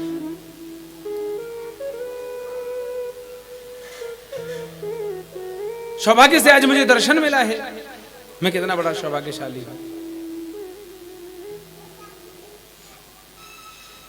सौभाग्य से आज मुझे दर्शन मिला है। भगवान ने कहा देखो, हाँ, यहां ब्रजवासियों से कह मत देना कि हम कृष्ण को लेने के लिए आए हैं या कंस ने हमें मारने के लिए बुलाया है। अगर आपने ऐसा कह दिया तो वो हमें जाने नहीं देंगे, वो जाने नहीं देंगे। आज महाराज भोजन आदि का कार्य हुआ। नंद बाबा ने पूछी, हे अक्रूर जी आपका आगमन किस लिए हुआ है? देखो अब तुम्हें एक बात बताएं, यहां से करुण रस प्रारंभ होता है, लेकिन आज हम करुण रस में प्रवेश नहीं करेंगे। क्यों? क्योंकि आज तो हम ठाकुर जी गोद में बैठ के ही कथा सुन रहे हैं। आज तो वही है कि नहीं? तो आज क्यों करुण रस ज्यादा करना, इसलिए सीधे सीधे चलेंगे। आज महाराज रात्रि में भोजन आदि का कार्य हुआ। नंद बाबा ने पूछी भैया किस लिए आए हो? बोले मैं कृष्ण बलराम को लेने के लिए आया हूँ। माँ यशोदा आई, बोले मेरे प्राणों की जरूरत है तो प्राण ले जाओ, लेकिन मैं कृष्ण बलराम को नहीं जाने दूंगा। कृष्ण बलराम दोनों मचल गए, बोले मैया तू हमें क्यों नहीं जाने देगी? नंद बाबा ने कहा कब तक संभाल के रखोगी, ये कभी तो जाएंगे, और तुम ज्यादा चिंता मत करो, हम अभी प्रस्थान कर जाते हैं। नंद बाबा तो वृंदावन से मथुरा रात को ही प्रस्थान कर गए। महाराज रात्रि में कृष्ण की आंख खुली, उन्होंने देखा कि माँ पलंग पर नहीं है। ढूंढते हुए आए तो दूसरे आंगन में खम्भे से सिर लगाई बैठी है। मैया तू काहे को रोवे है? हिलाला मैं यालैया रो हूं, तू कल मुख छोड़ के चलो जाएगो। लाला तेरे बिना अपने जीवन के एक एक पल में कैसे बिताऊं? मैया तू चिंता मत कर, मैं जल्दी लौटा। प्रातःकाल द्वार खोलते हैं महाराज, गोपियां दरवाजे पर, गोपाल ये तुमने सोच कैसे लिया कि हम तुम्हें जाने देंगे? रस सजा रहे हैं अक्रूर जी। अहो विधाता, अरे ओ विधाता, हमें तो जी मालूम होता है कि न क्वचित दया संजोय मैत्रा प्रणयेन देहिनो, तेरे मन में दया, जरा भी दया नहीं है, करुणा नहीं है। पहले तो जीव के अंदर प्रेम की जागृति करता है और फिर मिलन से पहले विछोह कर देता। एक गोपी बोली, मुझे तो ऐसा लगता है कि ये विधाता ही अक्रूर के रूप में क्रूर बन के आ गया है, जो हमारे प्राणनाथ को ले जाना चाहता है। महाराज सब ब्रजवासियों को प्रणाम किया है, माँ यशोदा को बार बार प्रणाम किया है, ब्रजभूमि को प्रणाम किया है, और महाराज कन्हैया रथ पर जाकर विराजमान हो जाते हैं। ब्रजवासी तब तक खड़े रहे जब तक रथ दिखाई दिया, तब तक खड़े रहे जब तक रथ की ध्वजा दिखाई दी, तब तक खड़े रहे जब तक उससे उड़ने वाली धूल दिखाई दी। यमुना रोते हुए ग्वाल वालों को देख करके अक्रूर जी के मन में गिलानी हो गई, कहीं ऐसा ना हो दुष्ट मार दे। तो यमुना स्नान के द्वारा अक्रूर जी की उस भ्रांति को दूर किया है। यमुना बाग में ले जाकर कृष्ण बलराम को छोड़ दिया। कंस से कह दिया, भैया तू जाने तेरे काम जाने, तू जाने तेरे काम जाने। महाराज क्योंकि अब तो विश्वास हो गया कि कंस कुछ नहीं बिगाड़ सकता। भगवान बोले बाबा से, बाबा बोले हम मथुरा नगरी घूमना चाहें। बोले भैया जिस शहर है, बोले हम काउद्य कछु नहीं कहेंगे। भगवान आगे बढ़े हैं तो कंस का सख्त आदेश था कि कोई, बोले गोविंद भगवान की। आइए हमारे बीच में हमारे गुरु भाई तपस्वी श्री श्यामदास जी महाराज पधारे हैं। महाराज श्री से निवेदन करूंगा,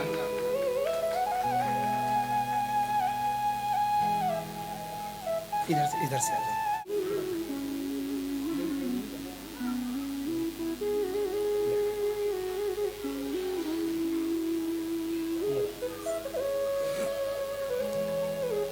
बोली संत भगवान की।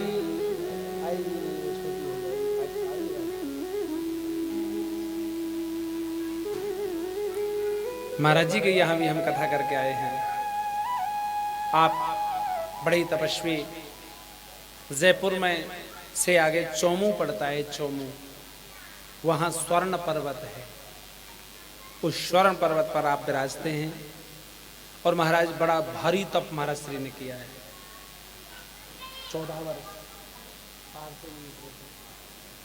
14 वर्ष तक उस पहाड़ से नीचे नहीं उतर के आए थे। 14 वर्ष उसी पहाड़ पर बैठ करके तप महाराज श्री ने किया। और महाराज श्री केवल पयहारी है, अन्न भी नहीं लेते हैं। बड़ा अच्छा तप। और इनका दबदबा, हमारी ब्रजभाषा में कहते हैं महाराज जी, दबदबा हमने वहां देखा है। ये संत भगवान का दबदबा है। ये तो आपका बड़प्पन है तो ठाकुर जी का ही, लेकिन हमने देखा है महाराज। कथा करने हम गए, गौशाला में कथा थी तो मंच लगाया, वहां का जिला अधिकारी आकर के महाराज जी बोला, बोले ये मंच ऐसे नहीं ऐसे लग जाता। महाराज जी ने उसी समय उसको बोला, तू कहां था जब से, आगे लगा ले हैं? अब जैसा लगे इस पे सुन। और महाराज ऐसी कृपा ठाकुर जी की हुई थी कि 7 दिन तक बड़ी भारी वर्षा राजस्थान में हुई थी। राजस्थान वाले बड़े खुश थे कि हम जल के लिए तरस रहे थे, लेकिन महाराज जी ने ऐसी कथा कराई है कि जल ही जल कर दिया है चारों। और महाराज श्री का एक और रहता है, जहां मनाए वहीं तंबू गाड़ देते हैं महाराज यज्ञ के लिए। यज्ञ महाराज जी के हमेशा हमेशा चलते रहते हैं। तो आज हमारे बीच में पहली बार कथा वहां सुनी थी। आज से महाराज जी 12 साल हो गए, यानी आप ये लगा लो कि 10 से 12 साल हो गए तब गए थे हम महाराज जी के यहाँ पे। आज भी मेरे पास कोई फोटो है महाराज जी का। हम बिल्कुल ऐसे थे, पतले से, उमंग की तरह। अब तो काफी चकाचक हो गए हैं। बड़ा आनंद महाराज श्री की कथा में आया था। तो अब एक और निवेदन है कि एक बार और बुलाए महाराज जी हमें, तो आनंद ही आ जाएगा आपके आशीर्वाद।